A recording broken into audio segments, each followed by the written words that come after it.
Pessoal, saudações. Começamos agora a nossa quinta aula, Shoen, características, onde a gente finalmente vai entender um pouquinho melhor, de modo mais detalhado, o que são os Shoen e ver alguns exemplos deles, digamos assim, mais na prática.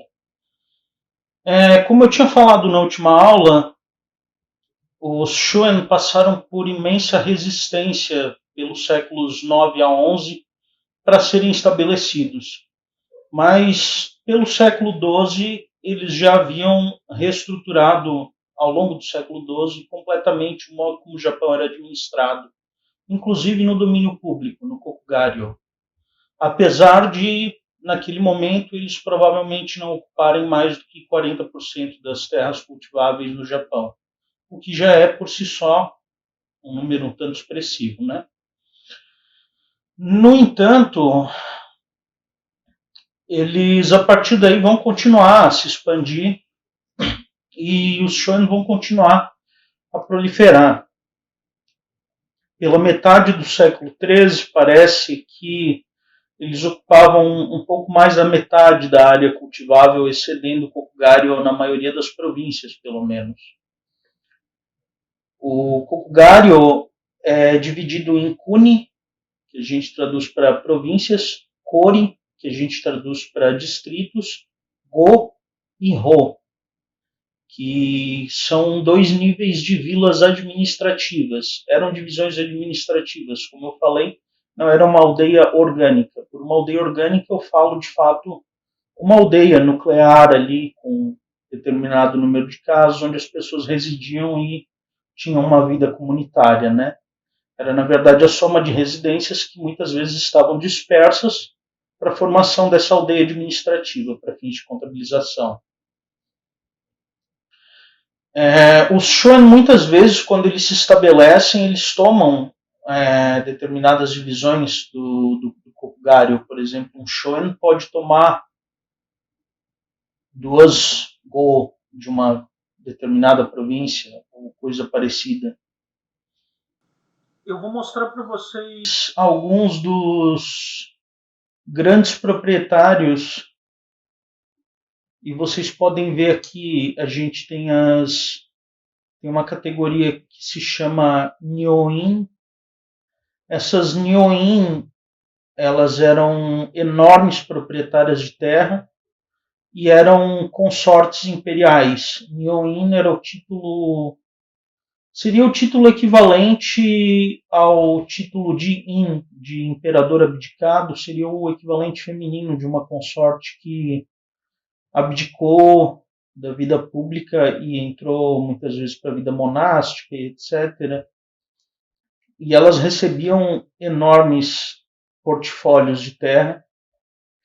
E a gente vê também que outra grande classe proprietária eram os templos, como Todaiji, Kofukuji, o Toji, dentre outros.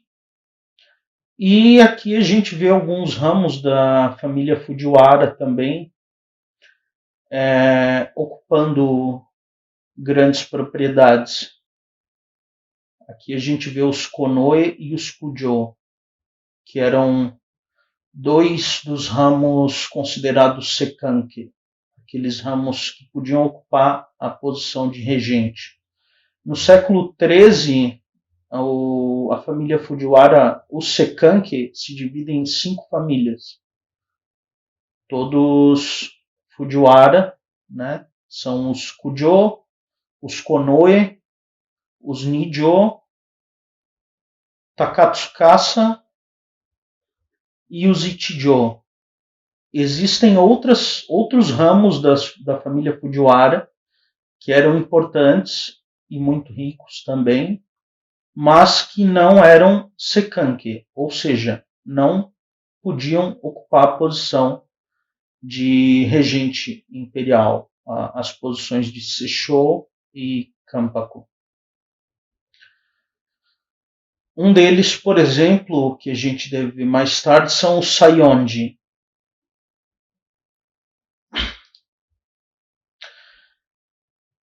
Vendo um pouco as classes proprietárias e vendo a enorme capacidade de acumulação que alguns tinham, sobre propriedades de terras, eu acho que já é hora de sair um pouquinho da nossa definição meio aberta de Shoen e tentar amarrar isso um pouquinho melhor, dar uma definição um pouco mais precisa. Mas, como vocês vão ver, definir Shoen é um grande problema, porque se eu fosse dizer qual é a principal característica dos Shoen, eu diria que é a sua falta de uniformidade. Cada caso é um caso. A gente tem Shoen que não são sequer contíguos, ou seja, formam um pedaço de propriedade aqui, outro ali, outro ali. Embora eu não sei se a maioria era contíguo ou se pelo menos a maioria dos estudos se dão sobre Shoen contíguos. E havia, claro, o interesse dos proprietários em tentar trocar essas terras ou adquirir terras de modo a deixar o território mais concentrado, né? Então eu vou apresentar uma definição de Shoen dada pela John Pigott, na obra que a gente comentou até agora, o Land, Power and the Sacred. O Shoen era um conjunto de múltiplas camadas de direitos à propriedade sobre uma área de terra, onde cada camada constituía um shique, com suas responsabilidades, prerrogativas e benefícios. Pelo fim do século XII, conforme a estrutura e o sistema que os Shoen criaram alcança sua maturidade, senhores de terras urbanos ausentes, ninguém menos que os mais exaltados nobres da corte e as grandes instituições religiosas oficiais, tomaram para si o papel de sumos proprietários, Honjo, Honke, e proprietários, Ryosho e Oki, no ápice da hierarquia de direitos sobre a terra. Mais abaixo na cadeia de comando, nobres menores agiam como funcionários de ligação, e as elites locais serviam como agentes, administradores e coletores de aluguéis nos Shoen. Segundo a visão de Nagahara, durante os tempos medievais, o Shoen era a principal estrutura social, posto que sua hierarquia de shique servia como um sistema que ligava a capital e as províncias, no que ele apelidou de sistema político shique centrado. Bem, como vocês podem ter observado, surgiram vários conceitos novos,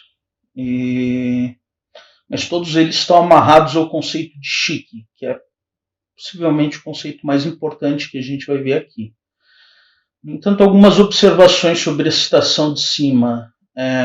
Primeiramente, esse esquema de Shoen ser uma propriedade de múltiplas camadas, ou um conjunto de múltiplas camadas de direitos à propriedade sobre uma área de terra. O que a gente vai ver é que vários níveis numa hierarquia de shique, e logo a gente vai ver o que são os shique, incidiam todos sobre uma mesma parcela de terra. Claro, quanto maior o teu nível na hierarquia, maior o teu direito à propriedade. Eu já vou tratar isso de modo um pouquinho melhor, mostrando algumas outras citações para vocês sobre a definição de shique. No entanto, tem uma coisa que já é hora de eu consertar sobre o que foi dito até aqui, que até agora a gente apresentou o Shoen mais ou menos como se fosse um conjunto privado de terras. Eu fiz isso em partes para simplificar o estudo. Atualmente, no entanto, os Shoen são vistos como uma faceta do sistema oficial de produção e propriedade do seu período, que tinham como objetivo sustentar instituições religiosas, oficiais, funcionários da corte e cerimônias públicas. Então, os Shoen, de acordo com a historiografia mais corrente, são majoritariamente vistos como não áreas privadas, mas áreas públicas que eram dadas para o usufruto de um determinado indivíduo com funções no Estado, de um determinado tempo e assim por diante. No geral, eu concordo com esse argumento, mas eu tenho algumas ressalvas. Os Shoin foram vistos por muito tempo como terras privadas e eu concordo com essa serventia, com essa função pública que eles tinham. No entanto, para mim existe um problema aí, e essa é uma discordância pessoal minha, com quem tem muito mais propriedade para falar do assunto, na verdade, né? Mas o que me faz ver ainda um resquício de privado nisso é que entre os séculos XII e XIII, os Shoen adquirem um caráter de extraterritorialidade, na verdade. Então, por exemplo, os funcionários da província não podem entrar no Shoen. Os funcionários do próprio governo são impedidos de entrar e fazer inspeções naquelas terras e etc. Ou seja, eles não só conseguem consolidar as imunidades tributárias, mas eles conseguem consolidar imunidades administrativas e jurisdicionais. Embora quando houvesse algum litígio, os Shoen geralmente recorriam aos órgãos judiciais da Corte Imperial ou do Bakufu, que o primeiro deles vai ser fundado no fim do século XII, né? Bem, agora vamos tratar de Shiki, então. Eu vou passar para vocês uma série de definições de Shiki e elas não vão ser lidas. Vai ficar na tela por mais ou menos uns 15 segundos. Eu recomendo que vocês pausem o vídeo e leiam essas definições com atenção para depois disso eu dar uma amarrada no conceito junto com vocês.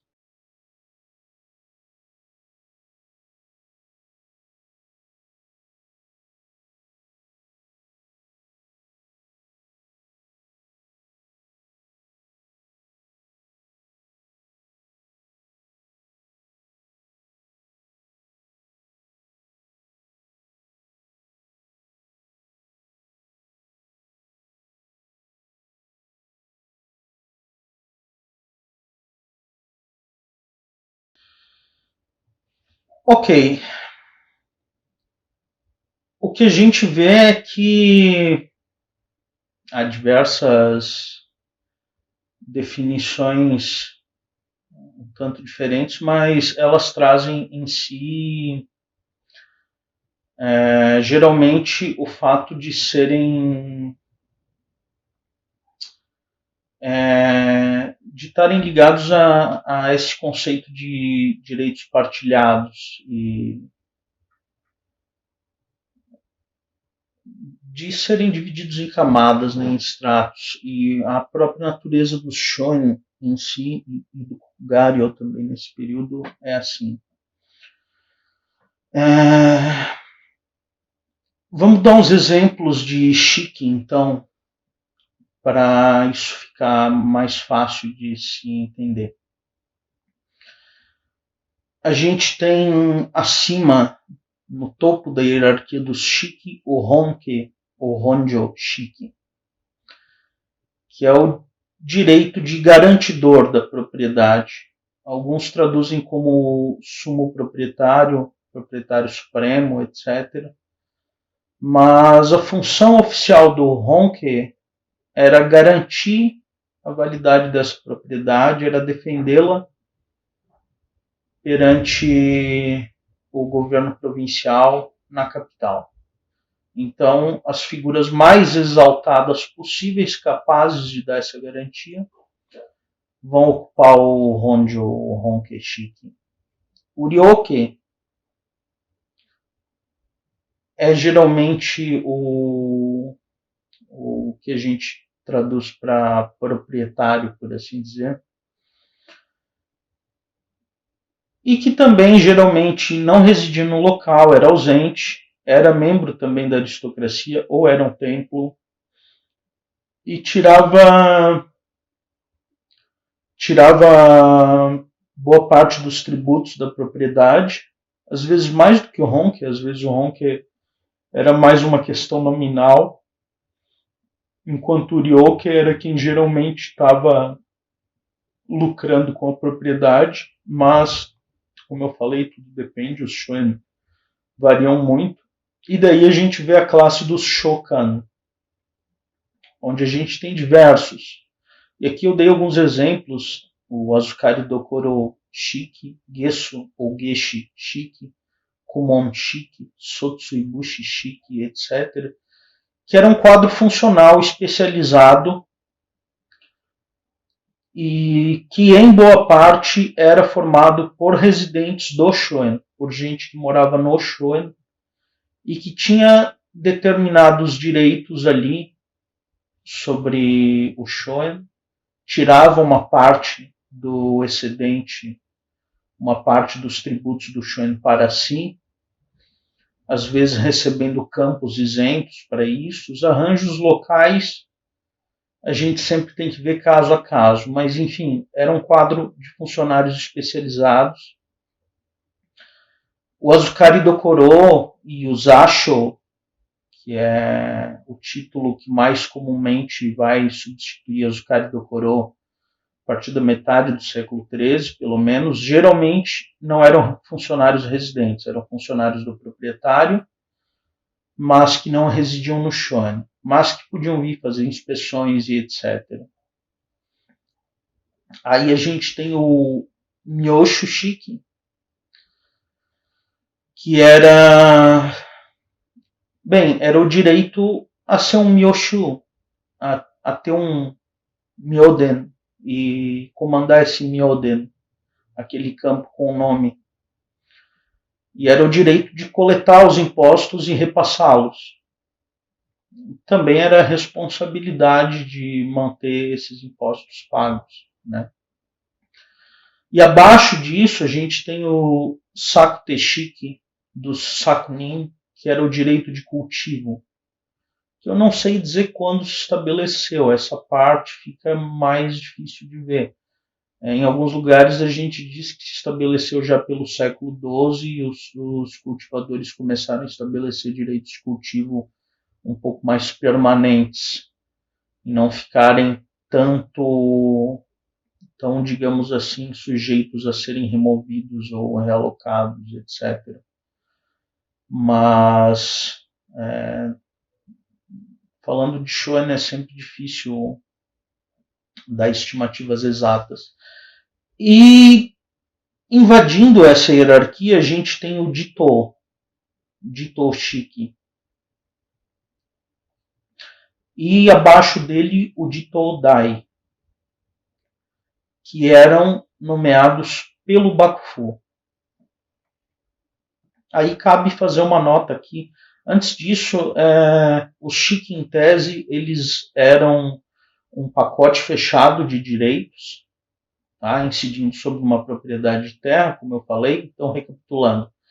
Por exemplo, tem ali um Myoshu. Abaixo dele tem os Sakunin que estão cultivando aquela terra. Eles têm o direito de cultivo daquela e talvez de outras terras de outro Myoden. O Myoshu tem o direito de coletar os tributos no Myo dele. Os Shokan têm tem poderes administrativos dentro do Shoen. O Kumon, por exemplo, geralmente estava ligado a registros escritos e etc. Já o Gesu é um administrador mais geral. E eles também podem ter direitos de pegar determinada parte, cobrar algum tributo extra. Os Jito vão ter esse direito de cobrar um tributo extra. Aí, acima disso, a gente tem os Ryoke, que já tem direito de cobrar os tributos sobre todo o Shoen. E acima disso a gente tem os Honke, que podem ficar com uma parte dos tributos ou não, mas que eles têm essa função de garantidores, de fiadores do Shuan, por assim dizer. Então, uma nota aqui para a fundação do primeiro Bakufu.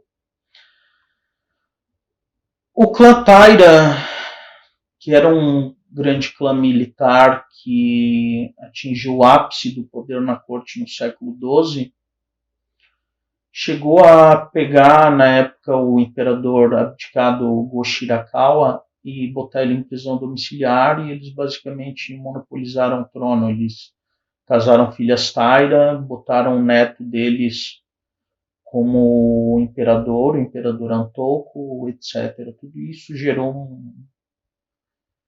um caos enorme no Japão e levou à Guerra Genpei de 1180 a 1185, onde os Minamoto, que tinham sido desalojados há muito tempo, se reorganizaram sob algumas lideranças, mas a principal delas é Minamoto no Yoritomo.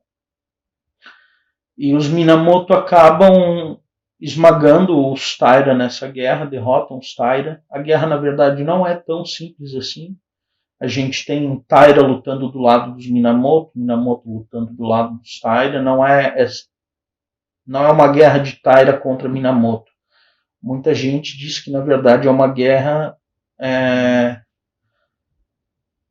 dos partidários do principal ramo dos Taira contra aqueles desalojados por eles no sistema de acúmulo de terras.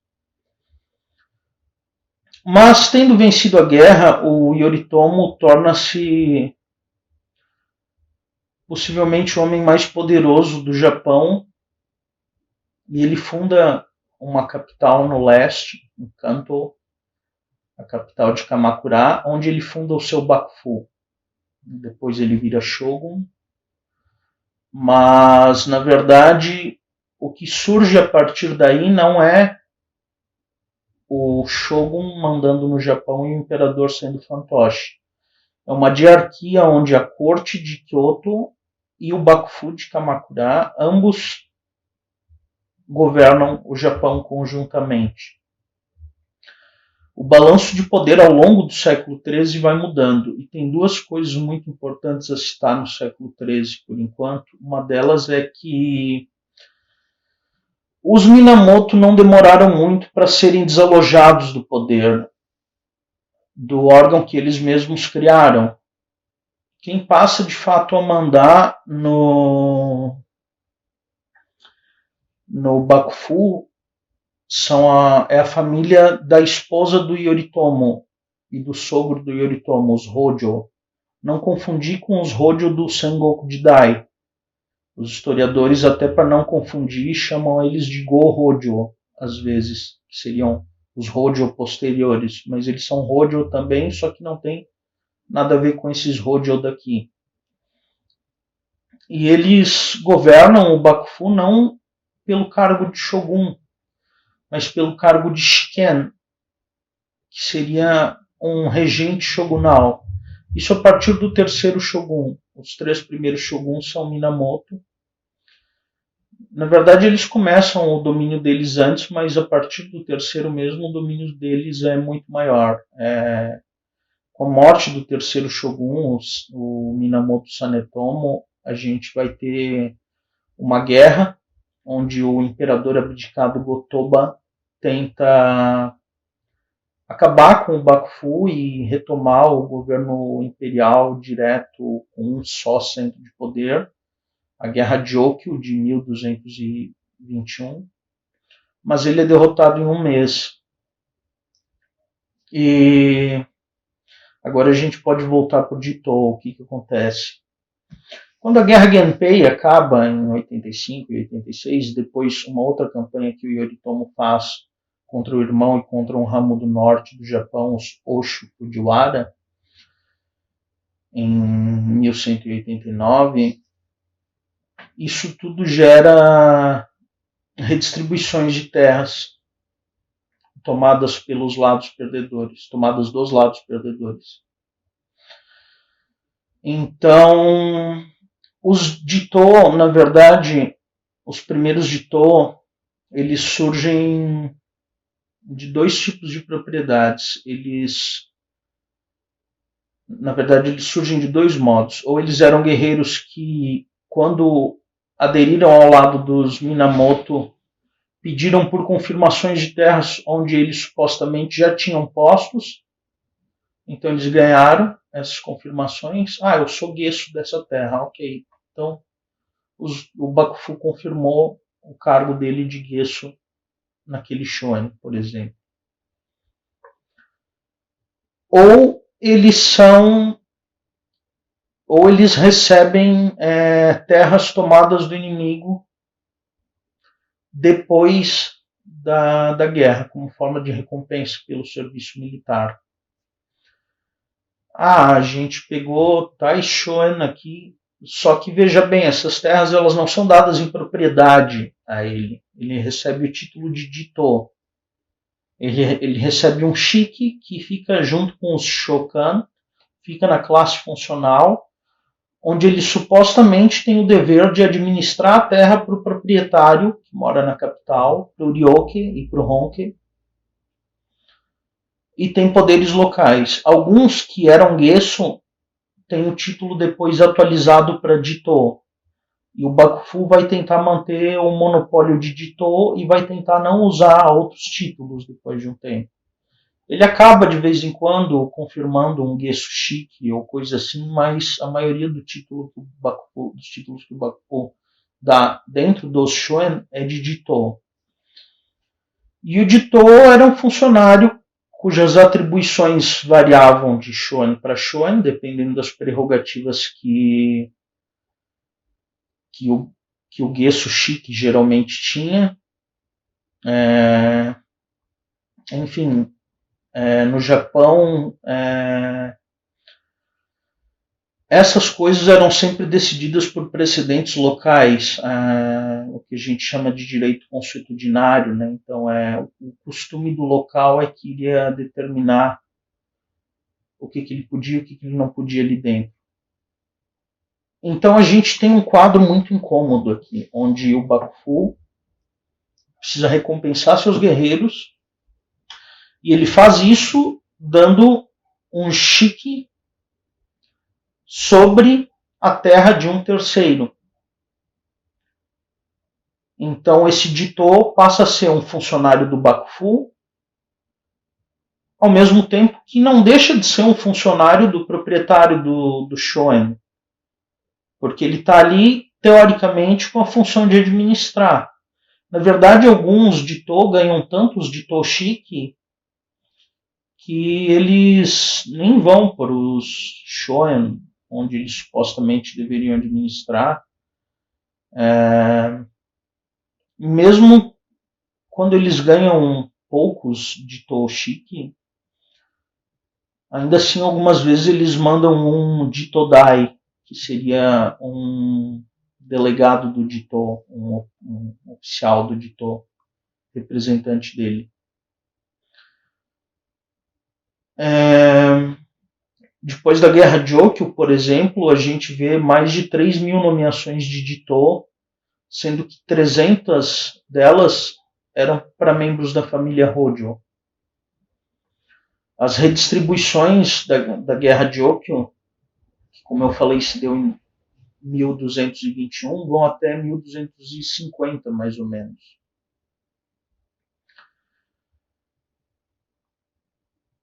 E era possível uma só figura ter vários Jito Shiki, como eu falei. Um exemplo disso é o Tsutsumi Tadasue, que em 1200 tinha mais ou menos 25 Jito Shiki espalhados em 2 dos 3 distritos da província de Wakasa, além de ser Shugo da mesma província. Shugo a gente vai ver melhor na próxima aula.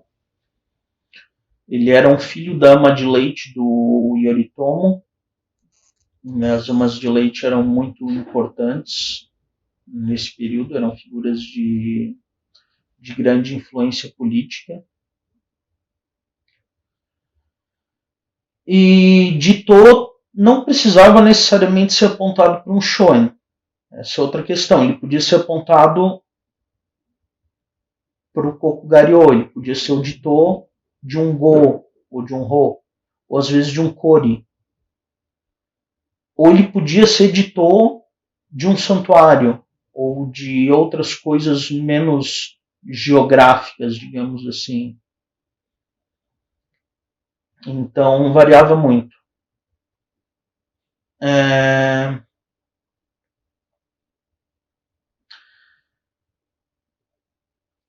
O Bakufu também investe muitos Jito em Kyushu, alguns deles guerreiros locais que inclusive tinham lutado pelos Taira. Mas ele tem o cuidado de mandar guerreiros de Kanto, ou seja, vassalos diretos do Bakufu, próximos de Oritomo e do maquinário do Bakufu, para supervisionar esses guerreiros de Kyushu. Isso também se dá na região de Chugoku, no oeste de Honshu.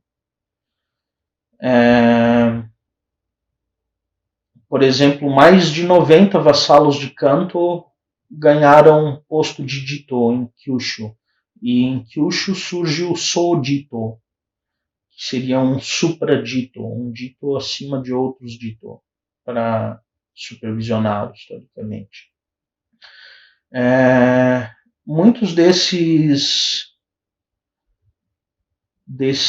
Jito originários de Kyushu, antes disso eram Myoshu, poderosos na sua região, mas que na hierarquia de Shiki estavam até bem baixos, assim. E o título de Jito, põe eles em paridade, se não superioridade, com os funcionários do Shoen. E os grandes clãs de Kyushu, como os Muto e os Otomo, e também os Shimazu, eram originalmente guerreiros de Kanto de linhagens obscuras que foram mandados para Kyushu com um posto de Jito ou Sojito. Por exemplo, Koremuni Tadahisa acaba eventualmente fundando o clã Shimazu porque ele é o Jito de Shimazu no Sho. Que logo a gente vai ver as proporções absurdas desse shonen. Dentro do shonen, geralmente o Jito estava acima do Gesso e dos outros funcionários, mas o grande problema não era esse. O grande problema é que se, por exemplo, o proprietário tivesse um problema com o Jito, ele não podia fazer nada diretamente. Se ele tivesse um problema com o Gesso, ele podia revogar o direito desse Gesso, revogar o Shiki, dependendo do que esse Gesso fizesse. Claro, isso poderia gerar animosidades, porque o Gesso geralmente ia ser alguém de uma família poderosa no lugar, e etc., mas o proprietário tinha esse poder. Ele não tinha poder direto nenhum sobre os Jito.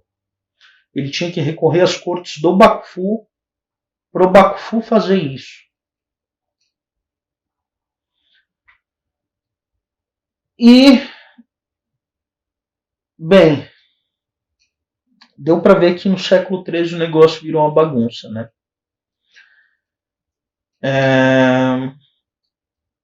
Eu falei então até agora um pouco sobre as características, digamos assim, político-administrativas do shonen.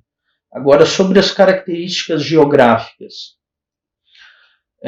Tendia-se a pensar que muitos dos shonen ficavam em planícies e eram compostos primariamente por arrozais. Hoje em dia a gente sabe que não, que eles podiam surgir em campinas montanhosas, vales, ao longo de rios, na costa.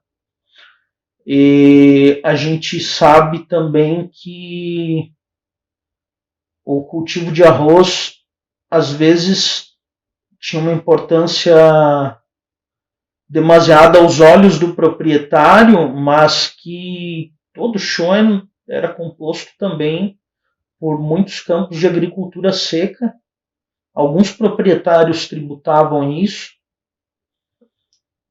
No século XIII, eu acho que possivelmente eles começam a se atentar mais e mais para isso. Mas esses campos secos, onde se plantava trigo, soja, painço, centeio, cevada e inúmeros outros grãos, além de fazerem hortas ao redor das próprias casas também, plantando legumes e coisas assim, não só cereais. Esse tipo de agricultura era presente em todo o Shuan e era indispensável para a alimentação dos habitantes do Shuan. E além disso, os Shuan às vezes dedicavam-se a várias outras atividades para além do cultivo de arroz, ou às vezes até se especializavam em outra atividade, podendo variar de pesca, fabricação de sal, extração de madeira, pastoreio, fabricação de cerâmica, tinturas, fabricação têxtil, dentre muitos outros gêneros. Os Shuan variavam muito de tamanho, e os Shuan tinham diferenças regionais bem gritantes. Em Kinai, as classes proprietárias eram bem mais poderosas, elas com muito mais facilidade mantinham seu poder sobre suas terras, enquanto elas eram muito mais fracas quando os Shuan ficavam mais distantes, como em Kanto ou Kyushu, porque elas moravam em Kyoto. Então elas tinham que depender muito mais dos habitantes locais para a administração dessas terras. E a gente vê geralmente no entorno da capital Shuan menores no geral do que os que se formaram em Kyushu ou em Kanto. O que não quer dizer que todo Shuan em Kanto ou Kyushu fosse enorme, não era o caso. Mas em Kyushu, por exemplo, primeiro eu vou pegar aqui o maior Shuan da província de Noto, o Wakayama no Sho. Quando tem no Sho no nome, ou Sho no fim do nome, está indicando que é um Shuan. Então é o Shuan Wakayama. O maior Shuan de Noto tinha 500 cho de área, fundado em 1143. Eu vou citar outros dois para a gente ver a variação de tamanho. Esses três não são os únicos Shuan de Noto, só para deixar claro. Mas tem também Machino no Sho, 200 cho de área, fundado em 1145. E fundado no mesmo ano, Shimo Machino no Sho, 5 cho e 6 tan de área. Ridiculamente pequeno perto dos dois. E agora em Kyushu, o maior Shuan do Japão, que tinha 3 tipos de terras, as originais, as que eles aglomeraram depois, e outras que eram Yosegori, que eram parte públicas e parte do Shuan. Eram terras que deviam algumas coisas ao Kokugaryo e algumas coisas ao Shuan. Se a gente calcular todas essas terras desse Shuan, que é o Shuan de Shimazu no Sho, a área total dele dá 10.120 cho de terra. O território dele se estendia por 3 províncias de Kyushu, e eu tentei de todas as formas achar um mapa desse Shuan, mas não se encontra. Esse é um grande problema, inclusive, mas já vou voltar para ele. Ele ocupava a maior parte das províncias de Hyuga, Osumi e Satsuma, ao sul de Kyushu. Ele ocupava 54% do território dessas 3 províncias juntas. Então era um colosso. Era um Shuan gigantesco. E aí, como eu falei, eu vou dar uns exemplos de Shuan para vocês, para a gente tentar visualizar isso, mas muito vai ficar na descrição, porque é muito difícil achar mapa. No livro Land Power and the Sacred, eles têm alguns mapas reconstruídos de algumas coisas e tal, e alguns mapas locais, como a própria capa do livro, que é de Hinenosho, de uma das aldeias de Hinenosho. Vou mostrar esse mapa para vocês. Mas é muito difícil conseguir mapa para a gente poder ver isso de modo mais claro, né? Eu queria agora falar de alguns shonen, e a gente já está com uma aula bem grande, mas vamos lá, falar de Hinenosho primeiro. Hinenosho foi uma propriedade estabelecida pelo Kujo Michiie, e era uma propriedade do ramo Kujo, dos Fujiwara. Foi estabelecida em 1234, na província de Izumi, então pertinho de Kyoto. Ele convenceu a corte a ceder uma porção do Kokugaryo de Izumi, incluindo nessa porção áreas não cultivadas das aldeias de Hineno e Tsuruhara, mas também partes já cultivadas, como terras que foram desenvolvidas para o cultivo pelo Koya-san, uma instituição religiosa no Monte Koya. Então, diferente do que se pensa, esse shonen não foi estabelecido por receber terras em doação, em recomendação. Ele foi desenvolvido pelo Kujo Michiie, usando diretamente a autoridade dele sobre a corte para estabelecer essa propriedade. E ele tentou desenvolver essas terras não cultivadas. A área cultivada em 1234 era de 79 chō de terra. Durante o período Kamakura até o Namboku-chō, o Hinenosho era composto por 4 aldeias. Tsuruhara tinha 39 chō para mais. Ihara, com uma área de 13 chō. Hineno, com 14 chō. E Iriamada, com 13 chō.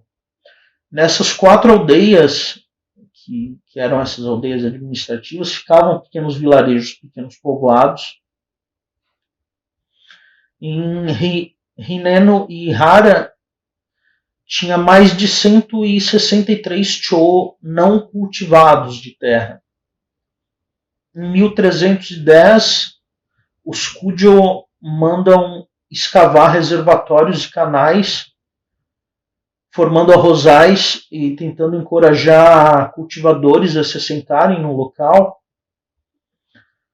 Mas o projeto de abertura de terras, que se deu por contrato para um monge chamado Jisen, e aí a gente vê outra característica desse período, que era o seguinte: às vezes monges individuais comandando grupos de artesãos e etc., e outros monges também, ou às vezes templos assumiam esses contratos para proprietários, contratos de abertura de terras. E outro tipo especial de monges, os Hijiri, que eram monges não ligados ao establishment oficial do budismo, também muitas vezes eram responsáveis por aberturas de terras e às vezes até de modo... às vezes até como caridade, como boa obra. Eles viam isso como parte, os Hijiri viam isso como parte do seu trabalho religioso. Na aula 5, aula 5 é essa. Na última aula do curso a gente vai ver um monge muito famoso que ajudou muito comunidades camponesas, além de ajudar o Togaiji também, o Chogen. Esse monge, no entanto, o Jisen, não consegue levar para frente a abertura de terras por causa da falta de cooperação de 2 famílias locais que eram funcionárias no shonen, os Shinanokoji e os Nakahara. Isso em 1310. Em 1316, eu vou mostrar um mapa, ambos os mapas para vocês. Em 1316, os Kujo contratam o templo Kumedadeira de Izumi, da mesma província, para tentar renovar esses esforços.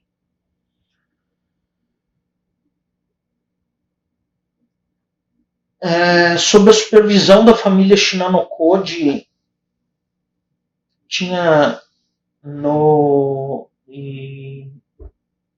o livro não fala que shique eles tinham, mas fala que eles supervisionavam, que eles comandavam Azukari Dokoro, Jito, Jitodai, Gesu, Kumon, Tadokoro e Zasho.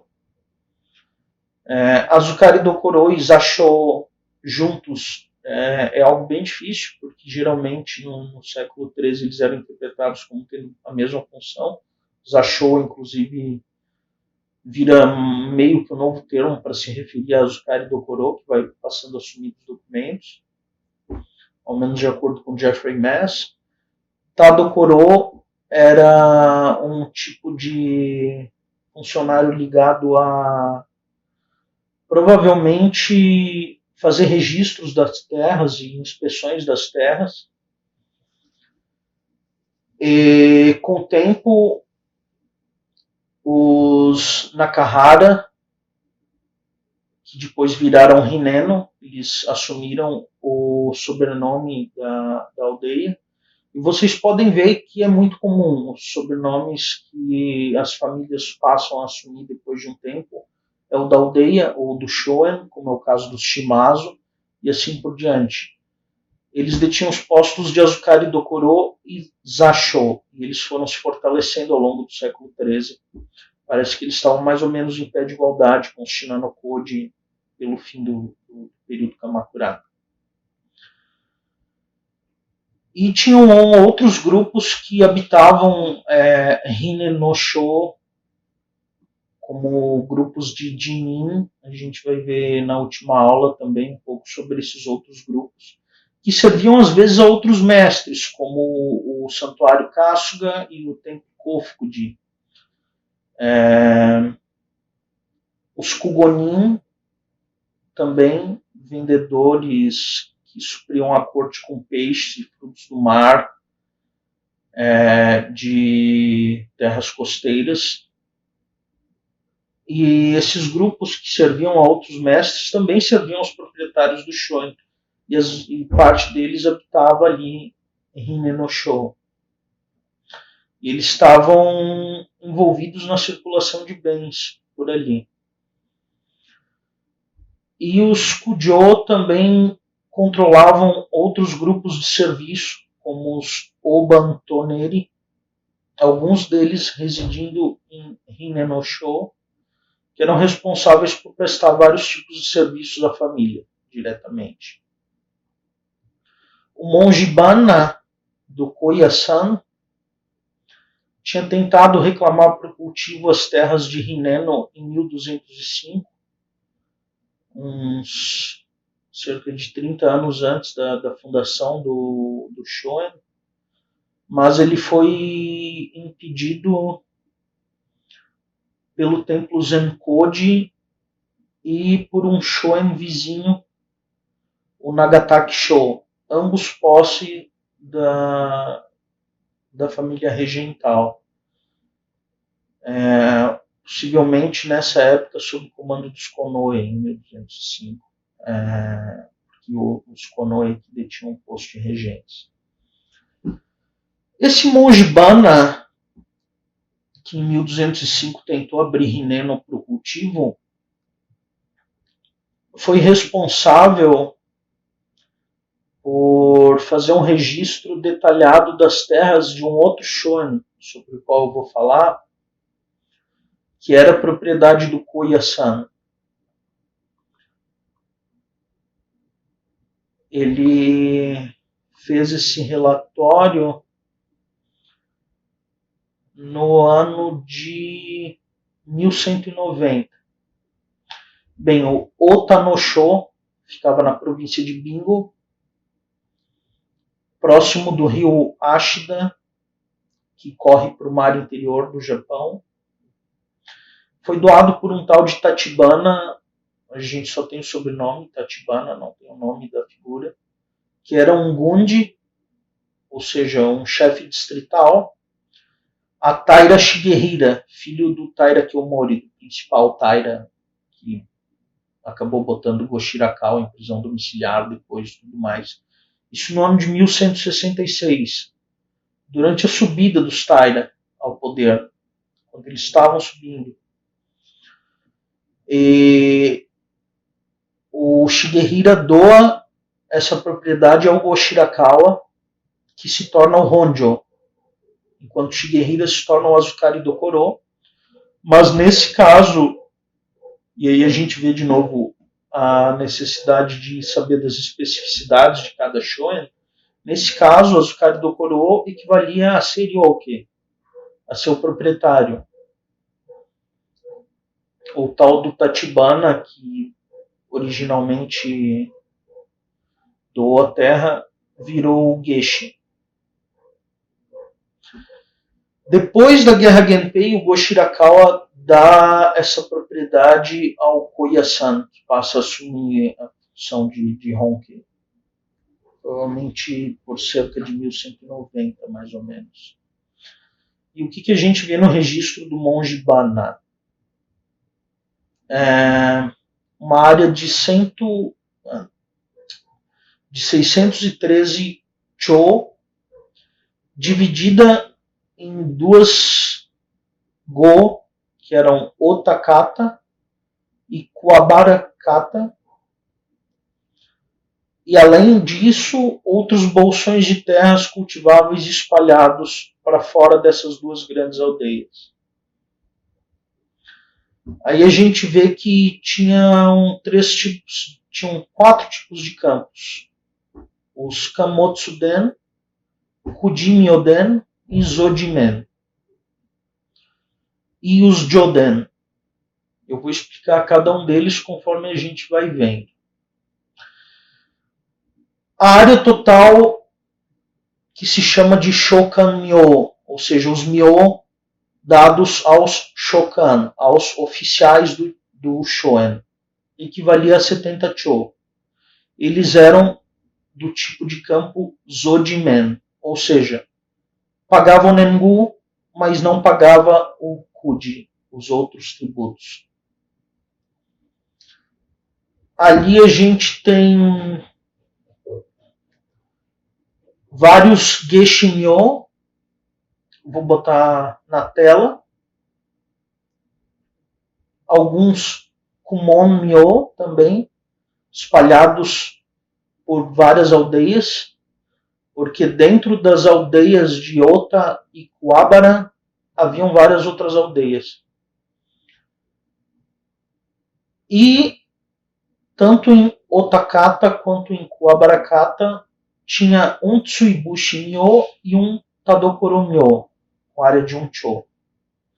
Além de 11 Kunin-myo espalhados pelo Shoen, com área de 5 tan. A gente, comparando essas áreas, pode ver o nível de poder de cada tipo de funcionário dentro desse shoen. Aí, passando para os Hyakusho-myo, com uma área total de 332 cho de terra. Essa era a principal fonte de renda do shoen. Hyakusho é cultivador. Todas essas terras eram do tipo Kujimyoden, ou seja, pagavam tanto o Nengu quanto os Kuji, os outros tipos de tributos que vinham em produto, trabalho, etc.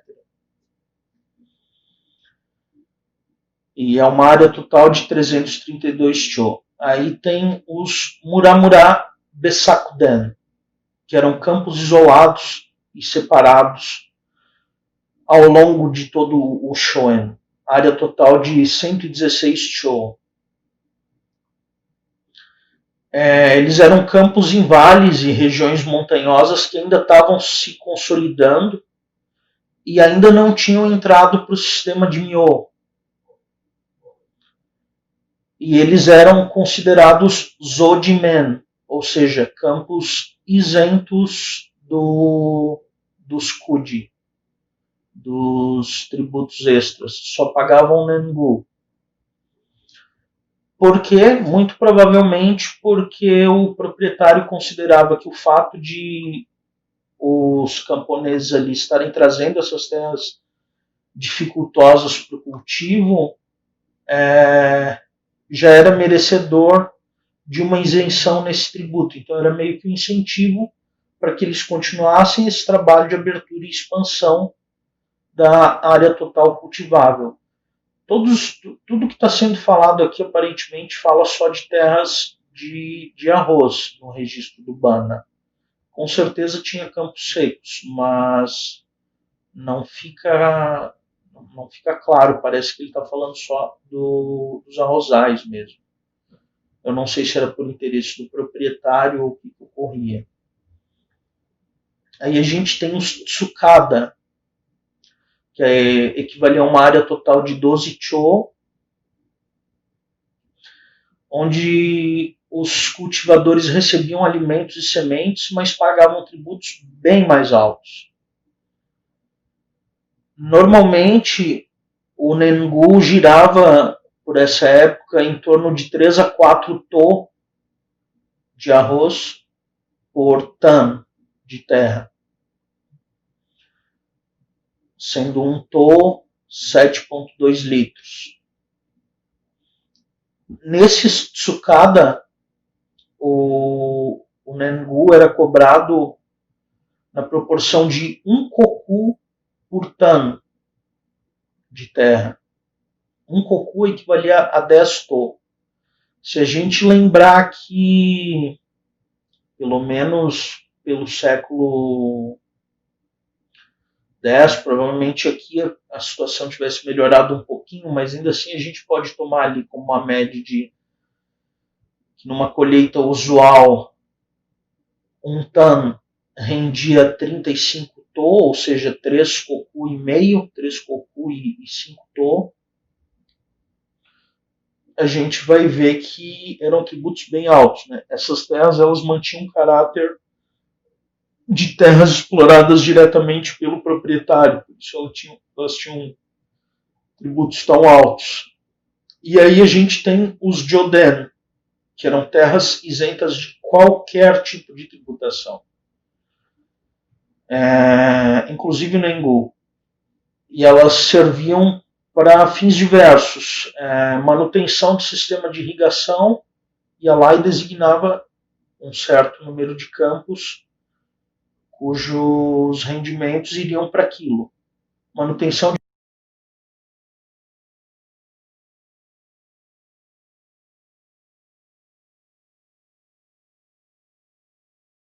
de ganhavam campos onde não se pagava tributos. E também era muitas vezes usado por oficiais como campos estipendiários, para eles tirarem os seus salários dali. A gente viu que tem ali vários campos para os shokan, mas nada impedia de alguns desses também terem parcela dos Joden. E as terras consideradas Kawanari, que eram terras que tinham sido abandonadas e destruídas, geralmente por alagamentos e outros desastres naturais, que eram terras que não estavam no cultivo, entravam para a conta dos Joden. Pelas contas, a área total de Joden equivalia a mais ou menos 199 cho. Tendo dado como exemplo esses dois shoen, eu queria muito brevemente falar sobre uma figura do século XIII, que é o Sayonji Kitsune, para trazer uma outra particularidade dos shoen aqui. Uma particularidade, na verdade, da classe proprietária, né? O Sayonji Kitsune, membro da família Sayonji, que originalmente vinha dos Fujiwara, mas que não podia deter posto de regente. Primeiramente, essa família foi muito esperta em formar laços fortes com o Bakufu. E essa família, durante o período Kamakura, não conseguiu o posto regental, mas monopolizou a posição de Gaiseki. Ou seja, monopolizou, era a única família Fujiwara que estava provendo consortes para o clã imperial. E monopolizou o posto de Kanto Moshitsugi, que seria o intermediário entre Kamakura e o Bakufu e a corte imperial em Kyoto. Ele inaugurou em 1224 a vila dele em Kitayama, que continha jardim com cachoeiras e um gigante lago artificial, ficava no alto das montanhas, podendo se ver a capital. Era repleta de halls com imagens e temas budistas. Na vila dele em Suita, falando do Saionji Kitsune, né, para aproveitar as propriedades restaurativas das águas termais de Arima, ele fazia criados trazerem diariamente 200 baldes d'água até ele, uma distância de 40 quilômetros. Os criados traziam essa água de barco, sendo que nessa época raramente se tinha banho em casa. E ele não só tinha banho nas vilas dele, como ele mandava trazer das águas termais. Então ele era alguém com enorme riqueza e prestígio. E ele conseguiu isso porque, se a gente for ver, ele tinha em torno de 50 shoen, mais ou menos, ou era 59, algo assim. Mas ele tinha uma estratégia clara de acumulação de shoen, que é estudada por um capítulo genial da historiadora Rieko Kameidake. E fica claro que os proprietários não estavam querendo pura e simplesmente aceitar qualquer parcela de terra que fosse entregue a eles. Eles tinham estratégias claras de desenvolvimento de terras.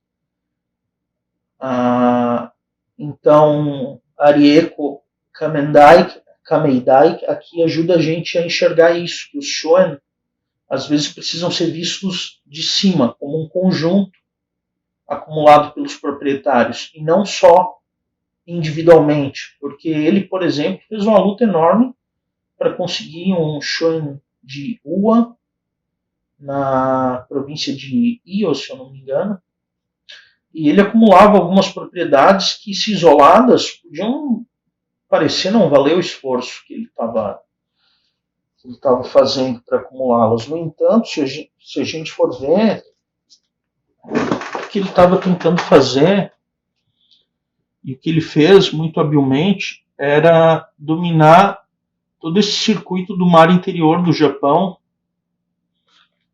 Aqui vai ter um mapa das rotas comerciais.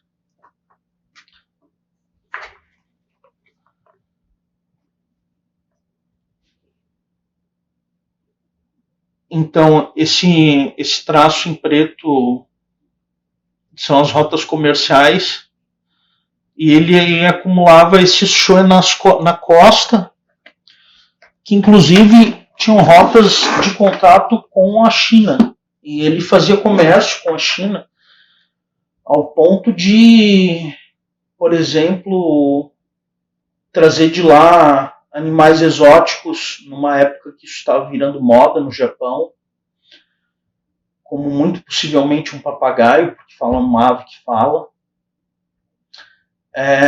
Tem um episódio que acho que é o filho dele já, o Saneudi. O Gossaga está fazendo, o imperador Gossaga está fazendo uma peregrinação ao santuário de Hachiman e está com um bastão de madeira. E o Saionji Saneudi vem e oferece um bastão de marfim. Não, pega esse daqui. E esse tipo de coisa mostrava poder muito claramente. Tu chegar para uma figura imperial e mostrar olha, eu tenho esse bem para te oferecer.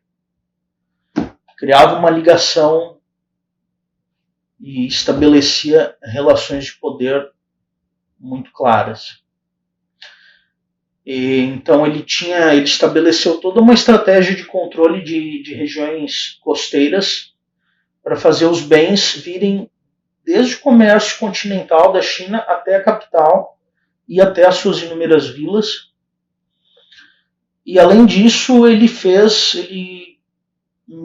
e os sucessores dele, né? Não dá para falar só dele, mas os sucessores dele acabaram avassalando, inclusive o Jito.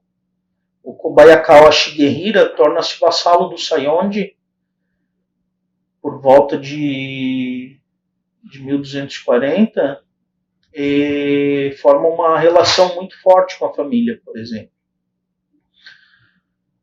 E além disso, ele também buscava adquirir shoen, os Sayonji buscavam adquirir shoen em vias fluviais, não só na costa marítima, né? Mas para poder fazer esses produtos que eles adquiriam chegar até as áreas no interior. Então, aí a Rieko Kameidai, que ela faz essa pesquisa em continuidade, é uma pesquisa do Amino Yoshihiko. E eu recomendo, é um dos capítulos que eu mais gostei da obra, é o capítulo 13, junto com o capítulo 12, que fala do poder das Nyoin.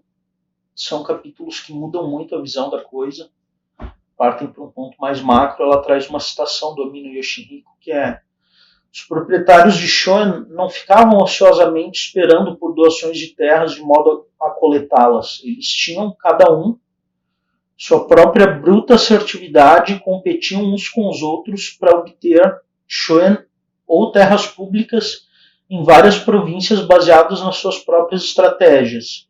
A distribuição de suas terras nos conta o resultado de suas estratégias. E eu acho que possivelmente esse vai ser um dos próximos passos de pesquisa na área. Claro, muita coisa sendo feita na base ali, tem muita pesquisa arqueológica em shoen local sendo feita.